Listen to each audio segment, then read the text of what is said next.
Good evening and thank you for watching. I'm John Becker. Robin Wilhoit is off this evening. Tonight, our investigative team is continuing to look for answers and new perspective into the death of Lisa Edwards. The 60-year-old was discharged from 2 local hospitals last month. Police arrested her for trespassing after she refused to leave Fort Sanders Regional Medical Center. In the custody of police, she lost consciousness in the back of a patrol car. She died the next day back in the care of Fort Sanders Hospital. 10 News investigative reporter Grace King joins us with more perspective tonight from law enforcement experts who reviewed the body cam video in this case. Grace? John, we've heard from many people concerned about how Lisa Edwards was treated. So we reached out to 2 law enforcement experts with about 85 years of combined experience. They say this was a difficult situation with few options.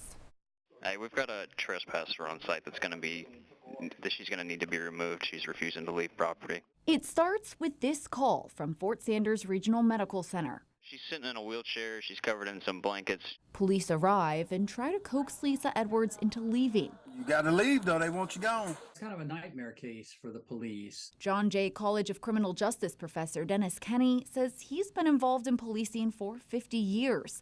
He wishes KPD hadn't been called in the first place. We have a large number of social issues, medical issues, and so forth that we as a society have failed to deal with.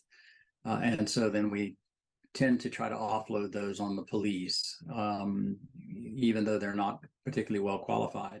Mark Bachman, who spent 35 years in federal and local law enforcement, says the officers could have asked for a mental health counselor. There's mental health issues tie with physical issues all the time. So somebody comes in who's a little more empathetic, sympathetic, gives her an ear, listens to her, might make her more compliant. He doesn't think that would have saved her. In light of viewing her ME report, her pathology report, and her tox screen, I seriously doubt it. Both experts agree calling for a car lower to the ground was a wise decision. The available options to the officer were pretty limited. The key thing Kenny would have changed was the officer's tone. All I want to do is give me some coffee and some oatmeal. I'm not going to deal with your mess this morning. They were relatively dismissive and rude, which I'm sure is a result of frustration, which is certainly understandable. Whether that violates KPD policy is up to internal affairs. They could. They might give them a letter of reprimand. I'm not sure. That may happen.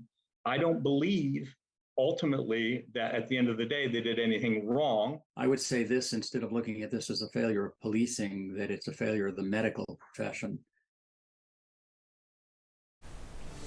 Now, last week, the hospital CEO said he's praying for the family and hates what happens to Edwards. He says they're investigating it thoroughly and that he's more than disappointed in the way Edwards was verbally treated. The hospital says it doesn't discharge anyone from its emergency room unless they're stable. Investigative reporter Grace King with the update. Thank you, Grace. We're going to move